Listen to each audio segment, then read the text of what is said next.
ప్రభు నామానికి మహిమ కలుగును గాక. ప్రియులారా, ఈరోజు నేను రెండో విషయాన్ని మీ ముందుకు తీసుకొస్తున్నాను. మళ్ళీ ప్రవీణ్ గారు ఆడు రాసిన 5 పేజీల పాంప్లెంట్లో ఇంకో బూతును చూపించాలనుకుంటున్నాడు. చూపించాడు ఎవరికి? రవీంద్రనాథ్కి, ఆ సిగ్నేచర్ స్టూడియోలో ఉన్న మహేంద్రకి. నహూము గ్రంథము 3 అధ్యాయము 5వ వచనంలో వీడు చెప్పే బూత్ ఎలా ఉందో చూద్దాం. అది అసలు బూతా, లేకపోతే రూపక అలంకరణమా, లేకపోతే మరి ఇంకోట అన్నది ఏందన్నది చూద్దాం.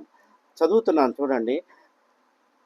నహూము గ్రంథం 3 అధ్యాయము 5వ వచనంలో, నీవు చేసిన అధిక జారత్వమును బట్టి సైన్యములకు అధిపతియగు యెహోవా వాక్కు ఇదే, నేను నీకు విరోధినై ఉన్నాను.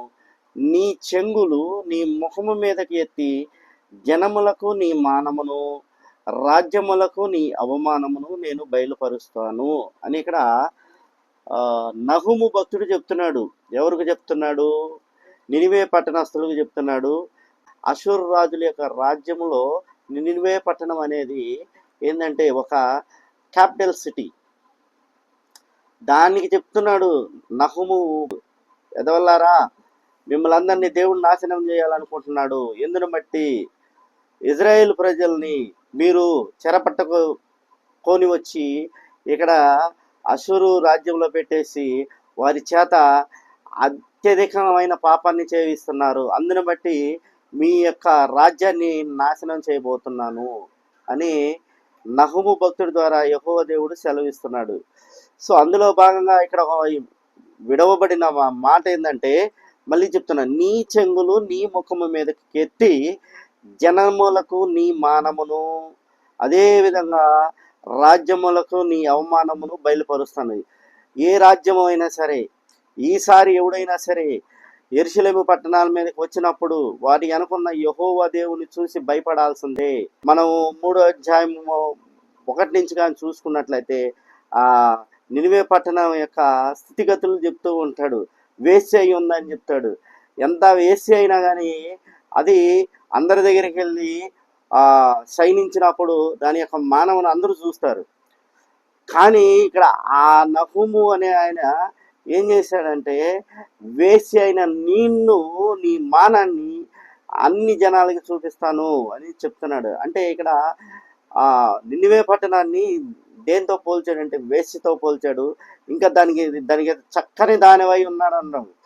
చక్కని దానివై, వేశ్యవై, చిల్లంగితనమందు జ్ఞానము గల దానివై జారత్వమును చేసి జననాంగముల మీద చిల్లంగితనమును జరిగించి సంసారములను అమ్మివేసిన దాన. ఎంత పదజాలం ఉపయోగించాడు చూడండి. 2 రాజుల గ్రంథం 15 అధ్యాయం 29వ వచనంలో మనం కానీ చూసుకున్నట్లయితే, అషూర్ రాజు అయినటువంటి తిగ్లత్ పిలేసర్ అనేవాడు ఒకడు ఉంటాడు. వాడు యూదా పట్టణాల మీదకి, ఇజ్రాయెల్ పట్టణాల మీదకి వచ్చేసి అక్కడ ఉన్న జనాన్ని మొత్తాన్ని 1,25,000 మందిని బందీలుగా పట్టుకొని పోయి ఏం చేస్తారంటే నినివే పట్టణంలో పెట్టి వాళ్ళని యెహోవా దేవుడిని ఆరాధించుకోకుండా అన్య దేవతల వైపు వాళ్ళందరినీ తిప్పి వారి చేత దేవతా వ్యభిచారం చేపిస్తూ ఉంటారు ఈ నినివే పట్టణస్థులు, అదేవిధంగా అషూరు రాజు. అందును బట్టి నా బిడ్డలను తీసుకొచ్చి నువ్వు దేవతా వ్యభిచారం చేపిస్తున్నావు, నన్ను వదిలేసి నా ఆరాధన జరిగించకుండా మీ అన్య దేవతల వైపు వారిని తిట్టి జారత్వం చేస్తున్నారు అని ఇక్కడ సెలవిస్తున్నాడు. అదే జారత్వం చేసి అంటున్నాడు. చిల్లంగితనాల్ని, వాళ్ళని మంత్ర విద్యలకు అలవాటు చేస్తున్నారు.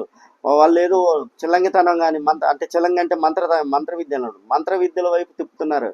అంటే ఏదో 4 భూమి బుష్ అని చెప్పేసి ఏదో ఒక మాయ చేసేసి వాళ్ళని ఇది ఫలానా వాళ్ళ వల్ల జరిగింది, ఫలానా దేవత వల్ల జరిగిందని మంత్ర విద్యల వైపు జరుగుతున్నారు. అందువల్ల ఏం చెప్తున్నాడంటే, అంగితనములు జరిగించి సంసారములు అమ్మివేసిన దానా, కుటుంబాలను మొత్తాన్ని ఇతర దేవతలకు అమ్మివేసిన దానా అని పైన 3 అధ్యాయం 1 నుంచి కానీ 5వ వచనం వారికి చదువుకుంటూ వెళ్తే ఈ విషయము ఏందన్నది తెలిసిద్ది. అంటే నీ మానాన్ని చూపిస్తానంటున్నాడు.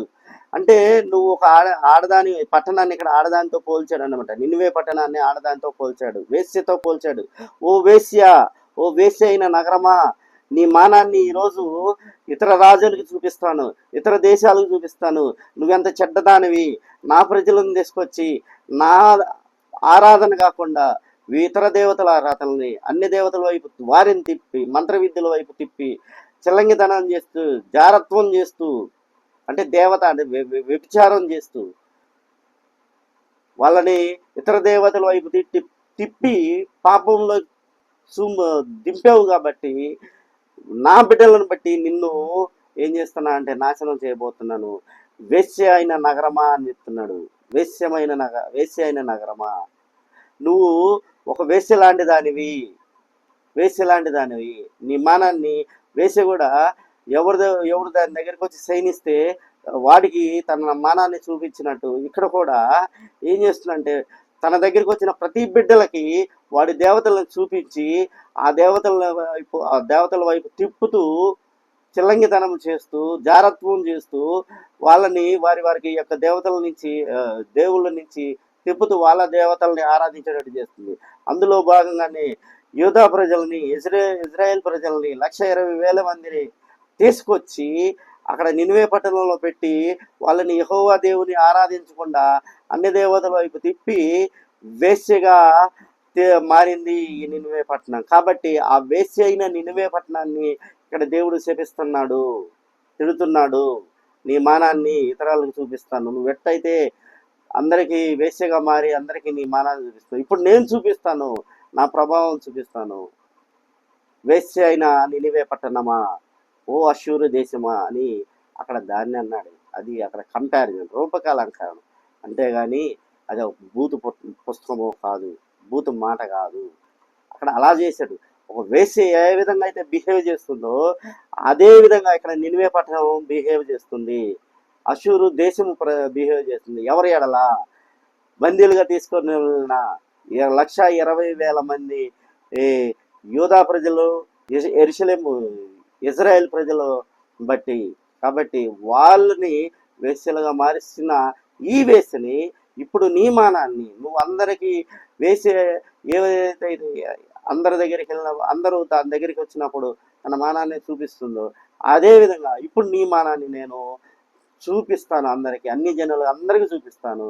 అదేవిధంగా అష్షూరు ఇతర దేశాలకు కూడా చూపిస్తాను. వాళ్ళు నేను చేయి క్రియను బట్టి ఇక నుంచి వారి వెనక ఉన్నది యెహోవా దేవుడని వాళ్ళు తెలుసుకుంటారు అని ఇక్కడ చెప్తున్నాడు. ఇదిరా ప్రవీణ్గా దున్నపోతులాగా నల్ల పంది బలిసినట్టు బలిసేవు, ఆర్ఎస్ఎస్ వేసుకున్న మలమూత్రాలు తిని బతుకు. ఈ మాట చెప్పినప్పుడు అసలు ఆ సిగ్నేచర్ స్టూడియో అధినేత అయినటువంటి మహేంద్ర గారు నవ్వు ఒక రేంజ్లో ఉంది. వీడు ఒక ఆర్ఎస్ఎస్ బ్యాచ్, సిగ్నేచర్ స్టూడియో అనేవాడు ఒక ఆర్ఎస్ఎస్ బ్యాచ్. వాడికి ఎవడైతే అనుకూలంగా ఉంటాడో వాడినే పిలుచుకుంటాడు. మాలామాదిగ పాస్టర్లు లేరా? ఆ మాలామాదిగల నుంచి పాస్టర్లను తీసుకొచ్చి వాళ్ళతో పెట్టొచ్చా? పెట్టకూడదా? మాలామాదిగల్లో ఎవడు లేడా అంత తెలివిగలిగినవాడు? ఆ ప్రవీణ్ గారి కన్నా తెలివైన వాళ్ళు లేరా? ఈ యాదవ మోకాళ్ళని తాగలేయ్యా, ఇట్లా దరిద్రంగా తయారైనాను రా దున్నపోతులారా.